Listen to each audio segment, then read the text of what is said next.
నమస్తే, welcome to ATV. Telangana రాష్ట్రంలో మొత్తానికైతే ఎన్నికల నగారం మోగింది. లోకల్ బాడీ ఎలక్షన్ సంబంధించి దానికి సంబంధించినటువంటి నోటిఫికేషన్ కూడా అక్టోబర్ 9న స్థానిక ఎన్నికల నోటిఫికేషన్ అంటూ కూడా ఒక వార్త రావడం జరిగింది. ఇక 2 విడతల్లో ఎంపీటీసీ జెడ్పీటీసీ ఎన్నికలు, అదే 3 విడతల్లో పంచాయతీ ఎన్నికలు. ఇక 31 జిల్లాల్లోని 565 మండలాల్లో ఎన్నికలు. అక్టోబర్ 23, 27న ఎంపీటీసీ జెడ్పీటీసీ ఎన్నికలు, అదేవిధంగా అక్టోబర్ 31, నవంబర్ 4, 8 తేదీల్లో పంచాయతీ ఎన్నికలు.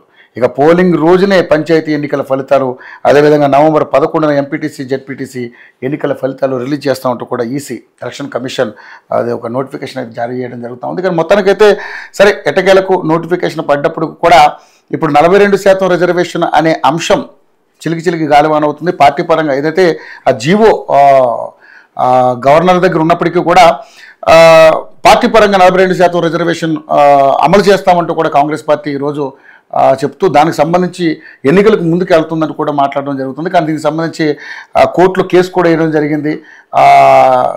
అంటే ఈ జీవో ఆల్రెడీ గవర్నర్ దగ్గర ఉండగా స్థానిక ఎన్నికలకు ఎలా వెళ్తారంటూ కూడా మాధవరెడ్డి అనే అతను కోర్టులో కేసు వేయడం కూడా జరిగింది. 8వ తారీఖు, ఈ నెల 8వ తారీఖు అది హియరింగ్ కూడా వచ్చే అవకాశం ఉంది. సో మరి ఇలాంటి ఇష్యూస్ మధ్య మరి స్థానిక సంస్థల ఎన్నికలు, ఎంపీటీసీ జెడ్పీటీసీ సంస్థ సంబంధించినటువంటి ఎన్నికలు జరుగుతాయా లేదా అంటే రకరకాల ఆరోపణలు అయితే బయటకు వస్తున్నాయి. బీజేపీ ఎంపీ ఈటల రాజేంద్ర కూడా నిన్న దీని మీద సంచలన వ్యాఖ్యలు అయితే చేయడం జరిగింది. సో మహారాష్ట్ర తరహాలో ఎన్నికలు జరిగినాక కూడా ఎలక్షన్స్ రద్దు చేసే అవకాశం ఉందంటూ కూడా, ఒకవేళ అలా ఎలక్షన్స్ రద్దు చేస్తే పరిస్థితి ఏంటి అనేది కూడా రకరకాలుగా ఆరోపణలు వస్తామని మనతో పాటు ఆర్ఎల్డి పార్టీ తెలంగాణ సంబంధించి మన కపిల్ దిలీప్ కుమార్ గారు ఉన్నారు. మరి అలా అదేవిధంగా మాజీ ఎమ్మెల్సీ అండ్ రాజకీయ సీనియర్ విశ్లేషకులు, ఆయనతో అడుగుదాం. మరి ఎన్నికల మీద చాలా రకాల ఆరోపణలు వస్తున్నాయి. ఆయన కూడా చాలాసార్లు ఈ ఎన్నికల గురించి మాట్లాడారు. ఎందుకంటే కాంగ్రెస్ ప్రభుత్వం ఇస్తానన్నటువంటి హామీలు నెరవేర్చి ఈ స్థానిక సంస్థల ఎన్నికలకు వెళ్తే వాళ్ళకి మంచి బెనిఫిట్ ఉంటుంది, లేదంటే కొంచెం గడ్డు పరిస్థితి అని చెప్పేసి అన్నారు కూడా. సో ఇప్పుడు ఎలా ఉంది పరిస్థితి అనేది ఒకసారి క్లారిటీ తీసుకుందాం. సార్ నమస్తే. నమస్తే రవి. సార్, ఉపోద్ గారితో చెప్పా మొత్తం స్టోరీ మొత్తం. సో నిజంగా మరి ఇన్నాళ్ళు మనం చాలాసార్లు చర్చించాం దీంట్లో. ఎందుకంటే ఈ స్థానిక సంస్థల ఎన్నికల విషయంలో రకరకాలైన ఆరోపణలు, 42% రిజర్వేషన్, వాళ్ళు ఢిల్లీ యంత్ర మంత్రులు ఎంత చేసినా కూడా కేంద్ర ప్రభుత్వం దానికి ససేమిరాంది. సో మరి ఇప్పుడు పార్టీ పరంగా వీళ్ళు అనౌన్స్ చేశారు. సో మ్యాటర్ అయితే గవర్నర్ దగ్గర ఉంది. సో ఎన్నికల నోటిఫికేషన్ కూడా సిద్ధంగా ఉంది. మరి ఏంటి, ఎన్నికలు జరుగుతాయా లేదా అంటే కోర్టులో కేసు వేయడం జరిగింది. ఇప్పుడు 8వ తారీఖు దాని మీద హియరింగ్ వచ్చే అవకాశం ఉంది. ఏంటి సార్ అసలు ఈ కన్ఫ్యూజన్ అంతా పోవాలంటే ఏంటి, దీన్ని ఏం చేయాలి? ఒకటి మీరు అన్నట్టుగా ఈ గొడవ ఇట్లా ఉండగా ఆ జీవో అసలు ఇష్యూ కాకూడదు. అవును, జీవో అన్నెసరీ. జీవో ఇది కాదు, 10 జీవోలు ఇచ్చినా కూడా ఎట్లాగో అది చెల్లవు.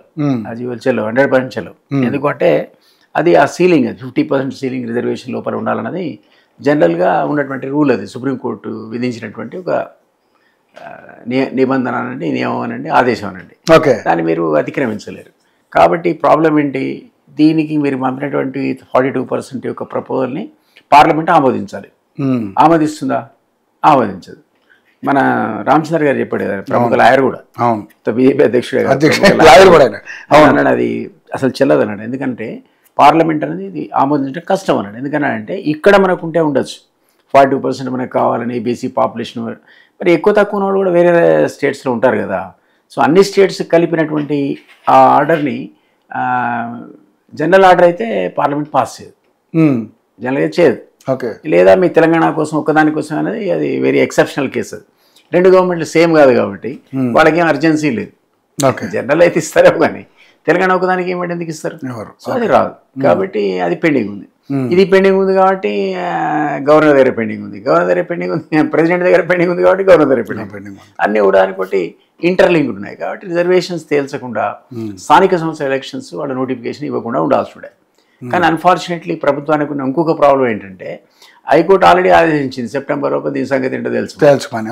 సో అందుకని సెప్టెంబర్ లోపల నోటిఫికేషన్ ఇవ్వాలి. నోటిఫికేషన్ ఇవ్వాలి కాబట్టి వాళ్ళు ఇచ్చేశారు. ఇస్తే మరి ఎట్లా పోవాలి? 40% జీవో ఇచ్చారు. ఈ జీవోతో మీరు పోతే మొత్తం ఎలక్షన్లో ఇంతమంది మీరు అన్నట్టుగా మొత్తం ఎలక్షన్స్ అన్ని మహారాష్ట్ర తరహాలో రద్దు కావచ్చు. అదే ఇప్పుడు అదే భయం పట్టుకుంది అందరికి. మహారాష్ట్ర అసలు ఎలక్షన్సే ఖర్చుతో కూడుకునే. ఇటు రాష్ట్ర ప్రభుత్వానికి ఖర్చే, ఉన్న అభ్యర్థి కూడా ఖర్చే. ఇంత ఖర్చు పెట్టి ఆఖరికి కోర్టు మొత్తానికి కొట్టిపడేసింది అనుకోండి మహారాష్ట్ర లాగా, పెద్ద ప్రమాదం అది. కాబట్టి వీళ్ళు చాలా అనాలోచితంగా ఈ జీవో ఇచ్చారనేది నేను అనుకుంటున్నాను. నెంబర్ 1. నెంబర్ 2, కోర్టు అప్లికేషన్ ఉండుంటే కోర్టులోనే అప్లికేషన్ పెట్టుకొని ఉంటారు, మాకు ఇంకొక 6 నెలల సమయం కావాలని వాళ్ళు కన్సిడర్ చేసేవాళ్ళేమో కదా. అవును, అది చేయకుండా మీరు జీవో ఎందుకు ఇచ్చారు, తొందరపడి ఎందుకు నోటిఫికేషన్ ఇచ్చారనేది ఒక క్వశ్చన్. సపోజ్ మీరు అదే జీవో కోర్టు కనుక కుట్టేయకుండా ఉంటే, రేపటితో నెల మారుతుంది, రేపు దాంతో అంటున్నారు కానీ ఆ డేట్ కల్లా జీవో ఇది యాక్సెప్ట్ అన్న చేయాలి, కుట్టేనన్న కుట్టాలి కదా 40% రిజర్వేషన్. ఇది జరగకుండా కనుక వాళ్ళు ఎలక్షన్స్కి వెళ్ళిపోయారు అనుకుందాం, అప్పుడు తర్వాత కుట్టేస్తే మొత్తం ఎలక్షన్స్ పోతాయి.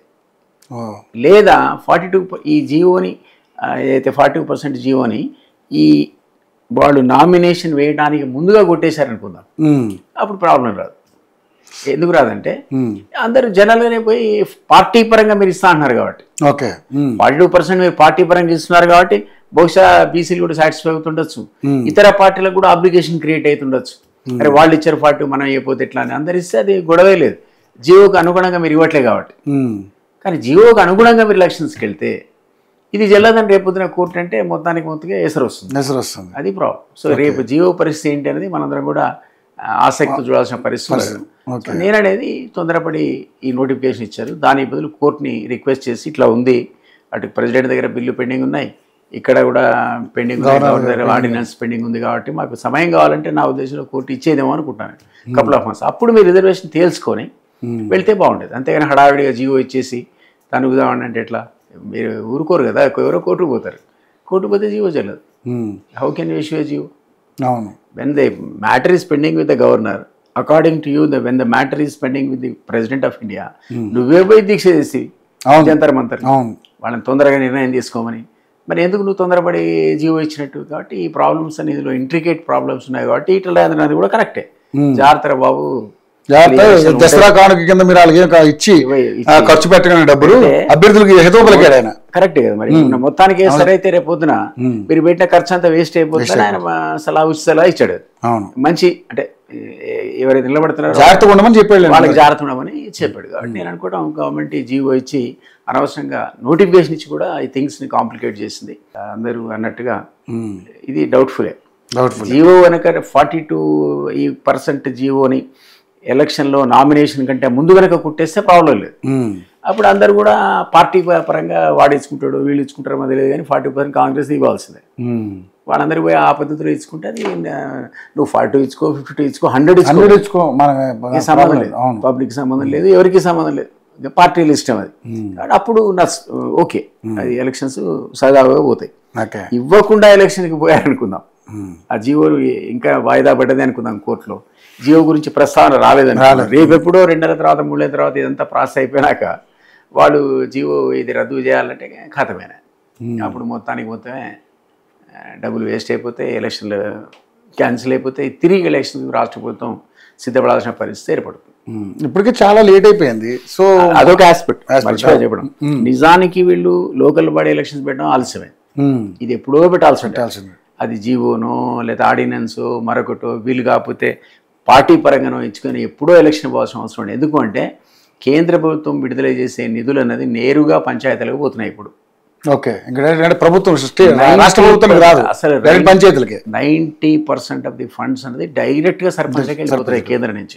ఇది ఆగిపోయి, ఎందుకంటే వాళ్ళు మీకు ఇక్కడ కనుక సర్పంచులు ఇతర లోకల్ బాడీ వ్యవస్థ లేకపోతే గవర్నమెంట్ ఆఫ్ ఇండియా నిధులు రిలీజ్ చేయదు. ఇప్పుడు స్పెషల్ ఆఫీసర్స్ నడుపుతున్నారు మీరు. అంటే గతంలో ఇప్పుడు దాదాపు ఎంత అయింది, ఆల్మోస్ట్ 8 months 1 year దాకా అయింది. ఈ డబ్బులన్నీ ల్యాబ్స్ అయిపోయినట్టే, మురిగిపోయినట్టే. ఎందుకంటే పాత బకాయిలు కేంద్ర ప్రభుత్వం మీకు ఇవ్వదు, ఆ బాడీ ఉంటేనే నిధులు వస్తాయి. ఇది ఓన్లీ గ్రామాలకే కాదు, అది వీటికి కూడా వర్తిస్తుంది, మున్సిపాలిటీలకు కార్పొరేషన్లకు కూడా వర్తిస్తుంది. సిటీ కార్పొరేషన్కు కేంద్ర ప్రభుత్వం ఇచ్చే నిధులు అన్నది సరిపోకపోవచ్చు, అది బొటాబొటిగా ఉండొచ్చు, వాడు అదనపు ఇన్కమ్ ఉంది వాడు మేనేజ్ చేసుకోవచ్చు, లేకపోతే వేరే అదనపు ఆదాయం ఉంది కాబట్టి పట్టించుకోకపోవచ్చు. కానీ చిన్న చిన్న మున్సిపాలిటీలు చిన్న చిన్న కార్పొరేషన్లు అవి అయితే ఎఫెక్ట్ అవుతున్నాయి కదా, వాళ్ళకు రావట్లేదు నిధులు. సో కేంద్ర ప్రభుత్వ నిధులు మీకు రావాలంటే అందులో అదొక అర్జెన్సీ ఉంది రాష్ట్ర ప్రభుత్వానికి. అందువల్లనే అదే కోర్టు క్వశ్చన్ చేసి మీకు ఏరా బాబు ఎప్పుడు పెడతావు అని అడిగితే వీళ్ళు సెప్టెంబర్ అని అఫిడవిట్ ఇచ్చి ఇరుక్కున్నారు. సో అదొక అర్జెన్సీ ఉంది. అది ఇందులో అందుకే ఇంట్రికేట్ అనమాట. దానికోటి ఓకే ముడిపడి ఉన్నటువంటి చిక్కుముడి ఎక్కువ వచ్చింది స్థానిక సంస్థల ఎలక్షన్స్ అనేది. చూడాలి మరి ఎట్లుంటుంది. నా ఉద్దేశంలో అయితే 100% మీకు ఆ జీవో చెల్లదు, 40%. ఓకే. సో మరి నిజంగా ఒకవేళ జీవో కనుక పక్కన పెట్టేసి ఒకవేళ 42% ఇచ్చారనుకోండి, ఏ పార్టీ పరంగా పోనీయండి, ఎవరు అబ్జెక్ట్ చేయలేరు. ఓకే, మనం చేయలేము, వేరే పార్టీలు కూడా వాళ్ళు కూడా ఖచ్చితంగా ఇవ్వాల్సిన పరిస్థితి వస్తుంది. వాళ్ళు కూడా వీళ్ళు ఇచ్చారు కదా మీరు ఎందుకు అడుగుతారు కదా, అన్ని పార్టీలు కూడా ఉంటుంది. ఒక రకంగా మంచిదే. ఈ జీవో మాత్రం అట్లే ఉంటే మాత్రం నేను అన్నట్టుది మొత్తం ఎలక్షన్స్కి ముప్పు రావచ్చు. ఓకే, అందువల్ల వాళ్ళ పార్టీ పరంగా 100% ఇచ్చుకోనియండి, మనకేంటి. నేను కూడా స్వాగతిస్తున్నాను దానికి. 40% అనేది ఏ రకంగా ఇచ్చారు, కొంతమంది అభ్యర్థుల కన్నా వాళ్ళు ఆశించిన వస్తాయి. ఇప్పుడు ఎస్సీ ఎస్టీలకు ఏదో అంబేద్కర్ పుణ్యం అని అక్కడో ఇక్కడో రిజర్వేషన్స్ ఉన్నాయి, స్థానికంగా కూడా రిజర్వేషన్స్ ఉన్నాయి, ఇక్కడ ఉమెన్ కూడా ఉన్నట్టున్నాయి, గతంలో ఇచ్చిన రిజర్వేషన్ ఉన్నట్టున్నాయి, రాజశేఖర రెడ్డి పీరియడ్ ఇచ్చినట్టున్నారు. సో అవన్నీ మంచివే, వెల్కమింగ్ ఫీచర్సే. ఆ రకంగా ఉమెన్లో కూడా మనం చాలా మంది లీడర్షిప్ ఎమర్జ్ కావడం చూస్తాం. సరే, ఎంత చేసుకొని కూర్చుంటాడు ఈమె కాదు ఆయన నడుపుతున్నాడు అని ఎంత మీకు ఎలిగేషన్స్ ఉన్నా డెఫినెట్లీ చాలా మంది లీడర్స్ ఎమర్జ్ అయ్యారు లేడీస్లో కూడా. ఓకే, రిజర్వేషన్స్ వల్ల కానీ రిజర్వేషన్స్లో ఎస్సీ ఎస్టీలో బ్రహ్మాండ లీడర్షిప్ ఎమర్జ్ అయింది, అంబేద్కర్ పుణ్యం అని. ఇప్పుడు బీసీలో కూడా మీరు రిజర్వేషన్స్ అందులో కూడా వస్తారు. అదర్వైజ్ మీకు తొక్కేస్తున్నారు కదా అగ్రవర్ణాలు, అవునన్నా కాదన్నా తొక్కేస్తున్నారు. ఈ వర్గాలు పైకి రాకుండా, వాళ్ళకి అధికారాలు ఇవ్వకుండా. ఇప్పటికి కూడా స్థానిక సంస్థల్లో మీకు జ్ఞాపకం ఉండాల్సిన అవసరం ఏంటంటే, ఎంత స్థానిక సంస్థల్లో మనం ఏం మాట్లాడుకున్నా ఇప్పటికి కూడా 100% పవర్ ట్రాన్స్ఫర్ కాలేదు. వాళ్ళకి సంబంధించినటువంటి అధికారాలు బదలాయింపు చేయలేదు. కేవలం 72nd and 73rd constitutional amendment తర్వాత ఏర్పడేటువంటి 3 tier and 2 tier సిస్టమ్ లోపల ఒరిజినల్లీ కాన్స్టిట్యూషన్ కాంటెంప్లేట్ చేసిందంటే ఈ స్థానిక సంస్థలు బలోపేతం అయితే బ్రహ్మాండంగా ఉంటుంది, గ్రామాల అభివృద్ధికి తోడ్పడుతుంది అనుకున్నారు. ఏ ప్రభుత్వం కూడా యాక్సెప్ట్ చేయలేదు. ఒకనొక సందర్భంలో మనం చూస్తే సమితి ప్రెసిడెంట్, జిల్లా పరిషత్ చైర్మన్ వాడు క్యాబినెట్ మంత్రి కంటే పవర్ఫుల్ ఉండే. ఒకప్పుడు మాధవరెడ్డి గారు సమితి ప్రెసిడెంట్ ఉండే, మా మంత్రి గారు. అప్పుడు ఆ రోజులో అసలు ఒక మంత్రి జ్ఞాపకుంటే నాకు నెల్లూరు నుంచి ఒక జడ్పీ చైర్మన్గా ఎన్నిక కాబట్టినటువంటి మంత్రి ఇక్కడ మంత్రి పదవులకు రామని చేసి జడ్పీ చైర్మన్ వెళ్ళిపోయాడు. మంత్రి పదవి వేస్ట్. అటువంటి అధికారాలు ఉండే అప్పుడు. క్రమక్రమంగా ఆ వ్యవస్థను సక్సెసివ్ గవర్నమెంట్స్ దాన్ని వీక్ చేసాయి.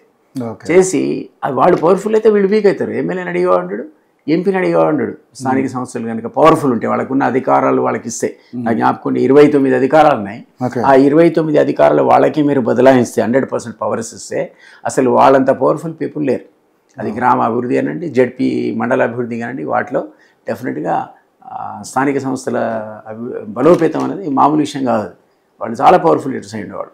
అది కావాలని ప్రభుత్వాలను కూడా ఎమ్మెల్యే యొక్క తన అస్తిత్వాన్ని కాపాడుకోవడానికి, ఎంపీలు తమ అస్తిత్వాన్ని, ఈవెన్ మంత్రులు వాళ్ళ అస్తిత్వాన్ని కాపాడు జడ్పీ వ్యవస్థను కానీ, మండల వ్యవస్థను కానీ, ఇటుపక్క గ్రామాలలో ఉన్నటువంటి స్థానిక సంస్థల వ్యవస్థను కానీ నిర్వీర్యం చేశారు. అధికార బదలాయింపు ఊరికే జీవోలు ఇచ్చారు తప్ప పవర్స్ ఎప్పుడు ఇవ్వలేదు.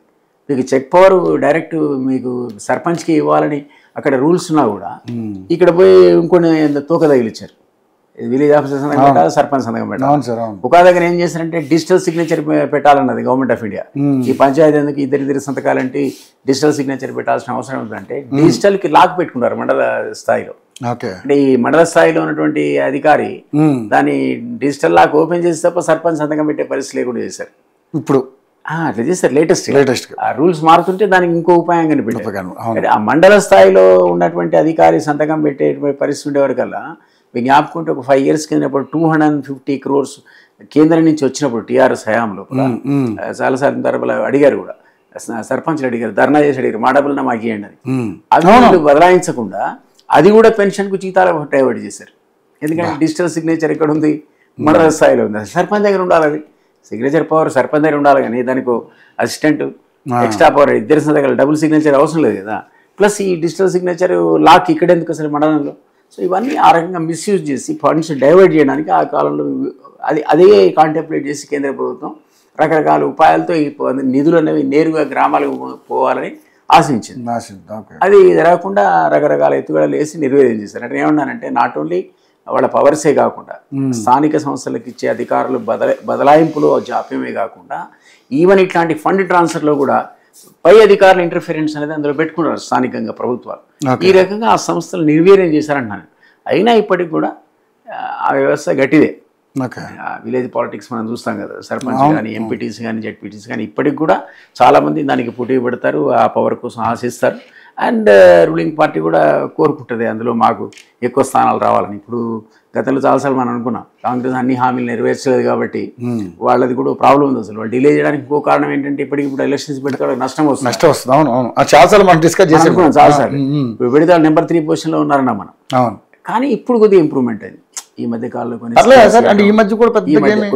కొద్దిగా మార్పు వచ్చింది. అయినా ట్రయాంగిల్ కాంటెస్టే ఉంది. అవును, బీఆర్ఎస్ కాంగ్రెస్ బీజేపీ తప్ప అది ట్రయాంగులర్ కాంటెస్టే ఉంది తప్ప పెద్ద మార్పు రాలేదు. కొంత మార్పు గతంలో ఉన్నంత బ్యాడ్గా కాంగ్రెస్ పరిస్థితి లేదనేది నిజమే. సర్పంచుల విషయంలో కూడా మనకు తెలుసు, ఎవడైనా పొరపాటున వేరే పార్టీ నుంచి గెలిచినా వీళ్ళు లాక్కుంటారు రూలింగ్ వాళ్ళు. ఎందుకంటే సర్పంచులకు బీఫారాలు లేవు, పార్టీ పరమైనటువంటి ఆబ్లిగేషన్ లేదు, యాంటీ డిఫెక్షన్ వర్తించదు. కాబట్టి ఎవడు గెలిస్తే ఏ పార్టీ నుంచి ఏముంది అంతా మావాడైనటువంటి పరిస్థితి కూడా అక్కడ ఉంది. కానీ అదే జెడ్పీటీసీ ఎంపీటీసీకి అంత ఈజీ కాదు. ఎందుకంటే అక్కడ ఎమ్మెల్యేలకు సంబంధించిన యాంటీ డిఫెక్షన్ అనేది మనం చూస్తున్నాం కదా. సుప్రీంకోర్టు అడ్వైజు, ఇప్పుడు వాళ్ళకి నోటీసుల మీద నోటీసులు, రోజువారీగా విచారణలు, అది ఏమవుతుందనే భయం ఉన్నప్పుడు ఇప్పుడు ఎంపీటీసీ జెడ్పీటీసీ ఒక పార్టీ బీఫామ్ మీద గెలిచిన తర్వాత గతంలో ఉన్నంత సులభంగా ఇంకో పార్టీకి జంప్ అయ్యే పరిస్థితి లేదు. కాబట్టి ఇప్పుడు కాంగ్రెస్కి ఇది గడ్డుకాలమే. సర్పంచ్ ఎవడు గెలిచినా మావాడే అనొచ్చు, కానీ ఎంపీటీ జెడ్పీసీ అనలేదు, బీఫామ్తో వస్తాడు కదా. అందువల్ల అది ఇప్పటికి కూడా అది ట్రయాంగులర్ కాంటెస్ట్ ఎక్కడికి వచ్చేవారు. సో ఒకవేళ నిజంగానే అంటే సరే మీరు అన్నట్టుగా ఫస్ట్ నుంచి కూడా ఏమంటున్నారంటే మామూలుగా ఇప్పుడు అధికార పార్టీ ఉంది కాబట్టి వాళ్ళ గెలిచినా పెద్దగా ఏం తేడా ఉండదు, వాళ్ళకి సపోర్ట్గానే ఉంటారని అంటున్నారు. కానీ ఇప్పుడు బీఆర్ఎస్ వాళ్ళు ఇప్పటికిప్పుడు ఎలక్షన్ పెట్టిన మీ జాతకం ఏంటి ఇప్పుడు తెలిసిపోద్ది మీకు స్థానిక సంస్థల ఎన్నికలని చెప్పి మాట్లాడుతున్నారు, ధీమా వ్యక్తం చేస్తున్నారు. ఈ మేకపోతే గాంభీర్యమే, మేకపోతే గాంభీర్యం అంతా వాళ్ళేం రికవర్ కాలేదు. డెఫినెట్లీ వీళ్ళ ఫెయిల్యూర్ కాంగ్రెస్ ఫెయిల్యూర్ వల్ల వాళ్ళు పుంజుకున్న మాట వాస్తవం, అందులో అనుమానం లేదు. బీజేపీ కూడా ఎంతైతే విస్తరించాలో అంత విస్తరించలేదు. వాళ్ళు కూడా వ్యాక్యూమ్ లో రావాలి యాక్చువల్గా. ఎందుకంటే టీఆర్ఎస్ ఆ స్థాయిలో ఉన్నదాన్ని మళ్ళీ కొంచెం కొద్దిగా మళ్ళీ లేచింది, కొద్దిగా కాంగ్రెస్ లేచింది. ఆశించిన స్థాయిలో బీజేపీ ఆ వ్యాక్యూమ్ లో నిండలేదు, అడ్వాంటేజ్ తీసుకోలే వాళ్ళు. అండ్ గ్రామాల్లో ఇప్పటికి కూడా బీజేపీ అన్ఫార్చునేట్లీ లేదు, సంస్థాన నిర్మాణంలో వాళ్ళు వెనకబడి ఉన్నారు. సో ఇది ఒక కారణం. మీకు మళ్ళీ బీఆర్ఎస్ అనేది వాళ్ళ మాట వినపడుతుంది, ఇదివరకు లేదు. అయితే కాంగ్రెస్ లేకపోతే బీజేపీ అనే పరిస్థితి ఉండే. ఇప్పుడు కొద్దిగా కాస్త కవిత దెబ్బ తగిలింది. కవిత మనందరం ఎంత మాట్లాడినా అవినీతి జరిగింది, అవినీతి మనందరం అది వేరు, కవిత చెప్పడం వేరు. కవిత సర్టిఫికేట్ ఇచ్చేసింది, అవినీతి జరిగింది, మా పార్టీని సస్పెండ్ చేశారు, బీఆర్ఎస్ పార్టీకి ఆమెకి సంబంధం లేదు ఇప్పుడు అన్నారు కదా. అంటే ఆమె ఆ మాట అన్న తర్వాత సస్పెండ్ చేశారు. సస్పెండ్ చేసే పరిస్థితి వచ్చిందంటే వాళ్ళు ఉలిక్కిపడ్డారు. అది గోస్ కమిషన్ ఎంత చెప్పినా కుటుంబ సభ్యులు చెప్తే అది వేరు కదా. సో అందరికి సర్టిఫికేట్ ఇచ్చినట్టు అయిపోయింది. ఐ విట్నెస్ అయింది, ఐ విట్నెస్, మామూలు విట్నెస్ కాదు, ఐ విట్నెస్, మానవ విట్నెస్. సో దానివల్ల ఈరోజు కొంత బీఆర్ఎస్కి దెబ్బ తగిలింది. దాంతో కొంత తీర్మానం మళ్ళీ కూడా బీసీ ఎత్తుకున్నారు. ఏదైనా పార్టీ ఏది పెట్టారు కదా తెలంగాణ, నాకు తెలిసి అది రిజిస్టర్డ్ కాదు. అంతేనా? నాకు తెలిసి వాళ్ళు ఎలక్షన్స్ లో రాజ్యాధికార పార్టీ తెలంగాణ ఎందుకని రాజ్యాధికార పార్టీ ఆల్రెడీ ఉంది ఇక్కడ, ఆ పార్టీని తీసుకున్నాడా మరి మీరు చెప్పాలి నాకు. తెలంగాణ రాజ్యాధికార పార్టీని తెలంగాణ చేర్చాడు, అదర్వైజ్ రాజ్యాధికార పార్టీ ఆల్రెడీ ఉంది, రిజిస్టర్డ్ ఉంది. కానీ అది స్థానికంగా రిజిస్టర్ అయ్యలేదు. మీరు ఒక పొలిటికల్ పార్టీ కేంద్ర ఎన్నికల సంఘంలో ఎలక్షన్ కమిషన్ ఆఫ్ ఇండియాలో రిజిస్టర్ అయి ఉండడం వేరు, వాళ్ళు ఇక్కడ కూడా రిజిస్టర్ చేసుకోవాలి. మళ్ళీ ఏది స్టేట్ ఎలక్షన్ చేత మీకు ఎలిజిబిలిటీ లేదు కాంటెస్ట్ చేయడానికి. రాజ్యాధికార పార్టీ అనేది రిజిస్టర్డ్ పొలిటికల్ పార్టీ అయినా కూడా అది ఇక్కడ రిజిస్టర్డ్ కాదు, ఎక్కడ స్టేట్ ఎలక్షన్ కమిషన్.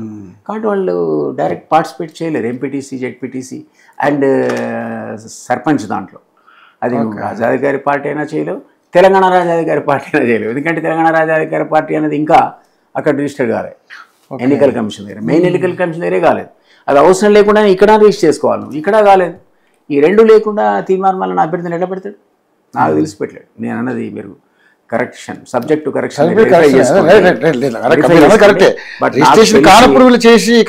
తెలుసా ఆయన. ఎందుకంటే అక్కడ సడన్గా వచ్చింది నోటిఫికేషన్, ఆయనకి సమయం లేకపోలేదు. సో ఆయన కొత్త పార్టీని ఎలక్షన్ కమిషన్ ఆఫ్ ఇండియాలో రిజిస్టర్ చేసుకోలేదు, రాజ్యాధికార పార్టీని తీసుకుంటున్నాడు. అది ఈ శాఖలో తీసుకుంటే మరి మీరు అది యాక్సెప్ట్ చేయాలి నేషనల్ బాడీని. ఇక్కడ మీరు ప్రెసిడెంట్ అయి ఉండాలా, అట్లా కనపడలే మరి పేపర్లో. అదే స్థానిక సంస్థల ఎన్నికలు పోటీ చేసే అర్హత అయితే ఇప్పుడు లేదంటారు ఆయనకి. నేను అనుకుంటా మరి ఎట్లా మీరు రిజిస్టర్ చేసుకున్నట్లే వాస్తవం అంతేనా? గూగుల్లో కొట్టండి. అవును అవును. వెదర్ తెలంగాణ రాజ్యాధికారి పార్టీ ఇది registered with state election commission of India అని ఉంటే మీకు ఆ పేరు రాదు. ఆయన లేదు, చేసుకోలేదు రాదు. ఇక మీకు ఎక్కడ ఛాన్స్ లేదు. ఇప్పుడు మీరు రేపు పోయి చేసుకోలేరు. ఎందుకంటే మీకు ఒక పార్టీ రిజిస్టర్ చేసుకోవాలి ఇక్కడ స్టేట్ ఎలక్షన్ కమిటీ అంటే కూడా లంబాచూడ ప్రొసీజర్ ఉంటుంది. సరే అన్ని కష్టపడి ఇచ్చారనుకుందాం, వాడు ఇవాళ రేపే పొద్దుగాలు ఇచ్చారనుకుందాం, వాళ్ళు పేపర్ నోటిఫికేషన్ ఇవ్వాలి ఒక నెల రోజులు టైం పెట్టి. మీకు ఎవరికైనా అబ్జెక్షన్ ఉందా, నీకు నాకు. ఆ తర్వాత ఈ నెల తర్వాతనో 15 రోజుల తర్వాతనో ఎవరు అబ్జెక్షన్ లేదంటే అప్పుడు వాళ్ళు మీకు రిజిస్ట్రేషన్ ఇస్తారు. ఈ లోపల నామినేషన్ అయిపోయాయి. అవును, టైం లేదా, ఛాన్స్ కూడా లేదు. ఇటు కవిత పార్టీ పెడదాం అనుకుంటే ఆమెకు అవకాశం లేదు. ఇక్కడ తీర్మానం వల్ల ప్రకటించినా సరే ఆ పార్టీ రిజిస్టర్డ్ కాదంటున్నాను. ఆ కారణం చేత మీకు ఇక్కడ వేరే పార్టీలు బీసీ కాన్సెప్ట్ లేవు, వీళ్ళు తప్ప. నిర్ణయంగా మేము పుట్టింది 2 మేము మా అభ్యర్థులు పెడతాము, కానీ వీళ్ళతో పోటీ పడడం అంత ఈజీ కాదు. మీకు ఎలక్షన్స్ ఎట్లా ఉంటాయి మీకు తెలుసు కదా. ఆ గ్రామంలో 10 మంది పోటీ పెడతారు. ఈ 3 పార్టీలు కనుక సీట్ ఇవ్వకపోతే నా దగ్గరికి వస్తాడు. అది ఆప్షనే కానీ మామూలుగా మీరు అట్లా కాకుండా నా అంతటి నేనే తిరిగి తెలంగాణ అంతా ప్రచారం చేసి మా పార్టీ ఉందని చెప్పే టైం నాకు కూడా లేదు. యాక్చువల్లీ 3rd నుంచి రథయాత్ర పెట్టుకున్నా, ఇప్పుడు నేను క్యాన్సిల్ చేసుకున్నా. ఎందుకంటే కోడ్ వచ్చింది కదా, ఎలక్షన్ కోడ్ ఎట్లా పోతాం మరి, పోకపోతే నువ్వు ఉన్నట్టు తెలవాలి. ఏదో మీ మీడియాలో దాంట్లో దీంట్లో రాష్ట్రీయ లోక్దళని వాడు వినడమే తప్ప ఫిజికల్ గా నా మీరంటే ఏంటి మీ గుర్తులేదు, ప్రజలకు అజెండా ఏంటి ఇంకా ప్రజలకు పోలేదు కదా. So very difficult. నాకు కూడా ఆ ప్రాబ్లం ఉంది. కానీ ఈ 3 పార్టీలు ఇవ్వకపోతే నా దగ్గరికి ఎందుకు వస్తారంటే ఆ మొదటి బాక్స్ లోనే ఆయన పేరు వస్తుంది నా పార్టీ నుంచి పోటీ చేస్తే. ఎందుకంటే అది రిజిస్టర్డ్ స్టేట్ పార్టీ కాదు, నేషనల్ పార్టీ కాబట్టి సింబల్ అనేది అతనికి ఇక్కడ కూడా దీంట్లో ఉంది కాబట్టి, మాది రిజిస్ట్రేషన్ ఉంది కాబట్టి వాళ్ళకి ఏంటంటే మొదటి బాక్స్లోనే ఆ సింబల్తో సహా వస్తుంది. ఎంపీటీసీ జెడ్పీటీసీ అయితే సర్పంచ్కి అయితే సింబల్ లేదు, క్వశ్చన్ లేదు, గెలిచినాక ఆయన మీ ఓడు నా ఓడు ఇవాళ సిచ్యువేషన్లో చెప్పలేం. కానీ జెడ్పీటీసీ జెడ్పీటీసీలు మాత్రం వాళ్ళకి ఖచ్చితంగా మొదటి బాక్స్లోనే వాళ్ళది పేరు రావాలి, గుర్తు రావాలనే ఉద్దేశంతో మా దగ్గరికి వస్తారు. ఉన్నాం కానీ ఇంత అంటే మేము అనుకున్న స్థాయిలో ప్రచారం చేయలేకపోయాం. ఇంకా మీ కూడా మీ ద్వారా అప్పీల్ చేస్తున్నాం, మీరు ప్రయత్నం చేసుకోండి. మీకు ఆ పార్టీలు ఇవ్వకపోతే మాదండి. బీసీ సోదరులకు చెప్తున్నాను, ఎస్సీ ఎస్టీలకు అంతే కదా, సామాజిక న్యాయమే కదా. కాబట్టి వాళ్ళకి దొరకకపోతే మా రావడం తప్పే. క్యాండిడేట్ ఇష్టం కదా. So we are prepared. స్థానిక సంస్థలో ఒక అడ్వాంటేజ్ ఏంటంటే మామూలుగా ఎమ్మెల్యే ఎమ్మెల్సీ ఎప్పుడో మీరు ఇష్టం వచ్చిన దగ్గర ఎంపీగా మీరు పోటీ చేసుకోవచ్చు. పెద్దగా మీరు ఎవరో తెలియాల్సిన అవసరం ఉండదు. స్థానికంగా ఆ వ్యక్తి తెలిసి ఉండాలి.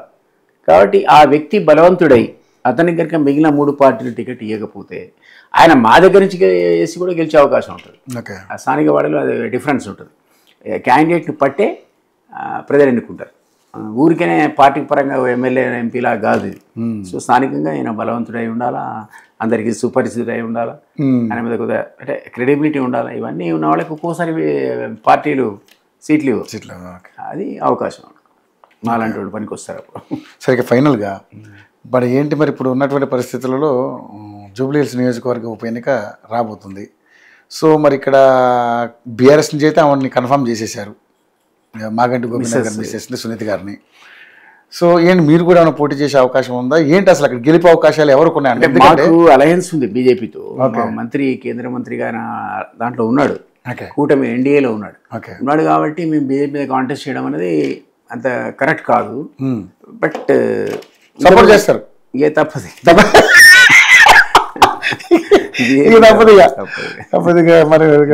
ఆ లాజిక్ లో చేయాల్సిన మాత్రం. మేము ఇంతకుముందు అంటే లోకల్ బాడీకి అంతా తిరిగి వచ్చి మేము ఎస్టాబ్లిష్ మేము ఉన్నామని చెప్పడానికి అక్కడే మాకు ఇబ్బంది ఉంటే, ఈ జూబ్లీస్ లో మేము ఎక్కడ పోయినట్టు ఇప్పుడు పోయినట్టు.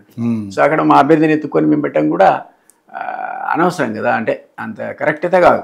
బీజేపీ విజయావకాశాలు దెబ్బతీసిన వాళ్ళం అవుతాం. ఇప్పుడు అలయన్స్ సూత్ర ప్రకారం మేము ఆ జోలికి పోకూడదు అసలు. యాక్చువల్లీ మీరు అన్నట్టు ఎస్ అదే అవసరం వస్తే నిజానికి బీజేపీ కూడా ప్రచారం చేయాల్సిన అవసరం వస్తుంది, తప్పది కాదు. ఓకే సార్, ఏంటి సార్ అసలు అంటే ఎవరికి ఉంది అవకాశం, గెలిపే అవకాశం మీ లెక్క ప్రకారం మీకున్నటువంటి రాజకీయ అనుభవం? అక్కడ కూడా ఈక్వల్ ఛాన్సెస్ ఉన్నాయి ముగ్గురికి. అంటే త్రిముఖ పోటీ అనే? అక్కడ త్రిముఖ పోటీ, ఎందుకంటే ఆశించిన స్థాయిలో సింపతి వేవ్ లేదు. బీఆర్ఎస్ వీక్ ఉంది యాజ్ ఇట్ ఈస్గానే మనకు తెలుసు. ఓకే. ఎలక్షన్స్ అవ్వక ముందు ఆ టైంలో 39 మంది ఎమ్మెల్యేలు గెలుచుకున్న టైంలో ఉన్న బీఆర్ఎస్ కాదు ఇది. ఇప్పుడు పుంజుకున్న మాట వాస్తవం అని అన్నట్టుగా. సో వాళ్ళు కూడా ఈక్వల్గానే ఉన్నారు అంతే. కానీ ఇప్పుడు బీఆర్ఎస్ కూడా చాలా గట్టిగా ప్రయత్నం చేస్తుంది ఈ గెలుపుతో మనం ఏంటనేది ప్రూవ్ చేసుకోవడం కోసం. వాళ్ళు కూడా ఛాలెంజే, ఎందుకంటే ఎంపీ ఎలక్షన్స్కి వచ్చేవరకల్లా ఎమ్మెల్యే జీరో అయిపోయారు. ఆ జీరో నుంచి మీరు రికవర్ అయ్యామని చెప్పుకోవడానికి మీకు ఇదే టెస్ట్, ఈ ఉప ఎన్నిక టెస్ట్ మీకు. అంటే వాళ్ళు హోరాహోరీ పోరాడతారు, అందులో అనుమానం లేదు. ప్లస్ కాంగ్రెస్కు అక్కడ డెఫినెట్లీ కాస్త సింపతి ఉంటుంది. బీజేపీకి కూడా మంచి అవకాశం ఉంటుంది అక్కడ. నేను అనేది ముగ్గురు ఈక్వల్గా ఉన్నారు. మనం చెప్పడం అనేది వాళ్ళ క్యాండిడేట్లు అయితే ఇంకా డిస్కస్ చెప్పాల్తాం, క్యాండిడేట్ పలానా అంటే మనం చెప్పాల్తాం. కానీ ఇప్పటికైతే కాంగ్రెస్ లో అయితే 4-5 పోటీ పడుతున్నారు. ఈ బీజేపీలో కూడా 2-3 కాంగ్రెస్ ని అదరుగుతునికి ఇస్తుంది అనుకున్నప్పుడు ఎమ్మెల్సీ ఇచ్చారు కదా, ఆయన పేరు ఎగిరిపోయింది. మరి వాళ్ళు ఎవరిని కన్సిడర్ చేస్తారు చెప్పండి. ఫిరోజ్ ఖాన్ అవకాశం లేదు. ఫిరోజ్ ఖాన్ కి మనం చెప్పలేం కానీ, బట్ ఈవెన్ దీనికి కూడా ఫిరోజ్ ఖాన్ కి అవకాశం ఉంటుందని మొదటి మేము కూడా అనుకున్నాం. కానీ అక్కడ ఆయన కూడా అవకాశం ఉండదు. ఎందుకంటే ఇక్కడ ఎంఐఎం అక్కడ వాళ్ళ పార్టీ ఇప్పుడు సంబంధించినటువంటి దాదాపు 130,000 ఓట్లు ఓన్లీ ముస్లిమ్స్ ఓట్సే ఉన్నాయని చెప్పేసి కథనాలు వస్తున్నాయి. సో నవీన్ యాదవ్ అనే కుర్రోడు కూడా బాగా గట్టిగా ప్రయత్నం చేస్తామన్నాడు. సో ఎక్కువ లుక్ అయితే నవీన్ యాదవ్ మీద ఉంది. అందుకని నేను ట్రయాంగులర్ గతంలో ఉన్న శక్తి బీఆర్ఎస్కి లేదు. కానీ కాస్త కూర్చో సెంటిమెంట్ పనిచేస్తుండొచ్చు, కొద్దిగా కవర్ చేస్తుండొచ్చు, వాళ్ళు వెనకబడ్డదాన్ని కవర్ చేస్తుండొచ్చు. బీజేపీ యాజ్ ఇట్ ఈస్గా అది చూడాలి మరి ఎట్లా. వాళ్ళు బీజేపీలో అయితే ఇప్పుడు లెంకల దీపక్ అప్పుడు కూడా ఆయన పేరు వినపడుతుంది, 2-3 పేర్లు వినపడుతున్నాయి. కానీ బట్ అతనైతే కాంటెస్ట్ చేశాడు అక్కడి నుంచి. యువకుడు ఎప్పటి నుంచి ఓడిపోతున్నాడు కూడా ఈసారి ఏమన్నా. అంటే అర్బన్ ఏరియాలోనే బీజేపీ ఉందని మనం అందరం అనుకుంటాం కదా. అవును, కాబట్టి ఇది అర్బన్ ఏరియా కదా. అర్బన్ ఏరియా కాస్త వాళ్ళ ప్రెజెన్స్ ఉంటుంది ప్రతి దగ్గర. అండ్ కాంగ్రెస్ ఇంకోటి కూడా ఉంది సార్, మన అంటే డీప్కి వెళ్తే అదంతా కొంచెం ముస్లిం సంబంధించిన ఓటర్స్ ఎక్కువ ఉన్నారు కాబట్టి బీజేపీకి అంతా మీరు అన్నారు 1.3 ఉన్నప్పుడు. అవును, మరి డిఫికల్ట్ అదే అంటున్నాను నేను. వాళ్ళకి కూడా అంటే బోరబండ కానీ ఇటు ఈ ఏరియా అంతా కూడా మొత్తం ముస్లిమ్స్ ప్రభావితం ఎక్కువ ఉంటుంది. అండ్ కాంగ్రెస్ వీక్ ఉండి ఇప్పుడు పుంజుకుందని నేను అన్నాను కదా. ఎంత పొజిషన్లో ఉన్నా ఆ మాట అన్నాను కదా. గతంలో పోలిస్తే కాంగ్రెస్ కాస్త కూర్చో ఈ మధ్యకాలంలో రికవర్ అయిందని. కాబట్టి ఈ 3 ఈక్వల్గా అయ్యాయి ఇప్పుడు. సో ఇప్పుడు లోకల్ బాడీ చేయలేం, ఇట్లా క్యాండిడేట్స్ తెలిస్తే ఇప్పుడు చెప్పచ్చు. మనం ప్రిలిమినరీ సర్వే చేయించుకొని చెప్పచ్చు. అప్పుడు నేను చేస్తుంటా. ఈవెన్ కేసీఆర్ కూడా చేసి పెట్టాను. 10 ఎమ్మెల్యే నియోజకవర్గాలు 3 పార్లమెంట్ చేసి పెట్టాము సార్. సో ఆ నెట్వర్క్ మాకుంది ఇంకా. సో చేయిస్తాను నేను కూడా. నెక్స్ట్ విజిట్లో మీకు చెప్తాను తప్పకుండా సార్, తప్పకుండా. ఓకే, మొత్తానికైతే ఇక ఇప్పుడైతే పోటీ చేసే పరిస్థితి లేదు, మీరు సపోర్ట్ చేయడం తప్ప. బాడీలో ఎవరు అడగరు మమ్మల్ని. అడగరు. అవును, చేయకపోతే పెద్ద లెక్క. బీజేపీతో మేము అలయన్స్ చేసినా ఎంపీటీసీ జెడ్పీటీసీలో చేసుకోవచ్చు. అక్కడేదో బీజేపీతో అలయన్స్ ఉందని పెద్దగా పట్టించుకోవాల్సిన అవసరం లేదు. సంస్థలో అది మేము చేయొచ్చు. సో మీ ప్రయత్నం అయితే మీరు చేయండి, అక్కడ చేస్తాం డెఫినెట్లీ. కానీ ఇక్కడికి వచ్చేవరకల్లా ఇబ్బంది వస్తుంది. ఈ లెవెల్లో అడుగుతారు మమ్మల్ని. అవును, అదేంటి మీరు అలయన్స్ ఉండి ఇక్కడ ఏంటి ఎమ్మెల్యే ఎంపీ అడుగుతారు. ఎమ్మెల్సీ ఎమ్మెల్యే ఎంపీ డెఫినెట్గా అడుగుతారు. అది మేము ఎక్స్పెరిమెంట్ చేయలేము. లోకల్ బాడీ డెఫినెట్లీ చేస్తాం. ఎందుకంటే దానికి మన అలయన్స్కి పోలేము, వాళ్ళు కూడా అడగరు, పట్టించుకోరు. ఇప్పుడే వచ్చాం కాబట్టి దే డోంట్ బాదర్. కాబట్టి మేము వీల్ వెంచర్ అక్కడ తప్ప. సో జనరల్ ఎలక్షన్స్ కి సంస్థాగతం గట్టిగా ప్రయత్నం చేస్తాం. అప్పుడు అలయన్స్ కోసం అడుగుతాం, సీట్లు ఎక్కువ ఇవ్వమని. వాళ్ళు ఇవ్వకపోతే మేము చేస్తాం, అది వేరే విషయం. అప్పటికి కన్సాలిడేషన్ అవుతుంది. 2 years గుడ్ టైం. ఇది ఈ బై ఎలక్షన్ చాలా ఎర్లీ మాకు. అది లోకల్ బాడీకే సిద్ధంగా లేమంటే దీనికి ఎక్కడ సిద్ధంగా ఉన్నాం. సో అది సాధ్యపడదు. ఇక్కడైతే మేము బీజేపీకే సపోర్ట్ చేస్తాం, అందులో మాకేం సెకండ్ థాట్ అవసరం లేదు. బట్ ఇక్కడికి వచ్చే వరకు కాంటాక్ట్ చేస్తాం local bodies. Thank you sir, thank you so much. మరిన్ని అప్డేట్స్ మళ్ళీ కలుసుకుందాం. Thank you so much.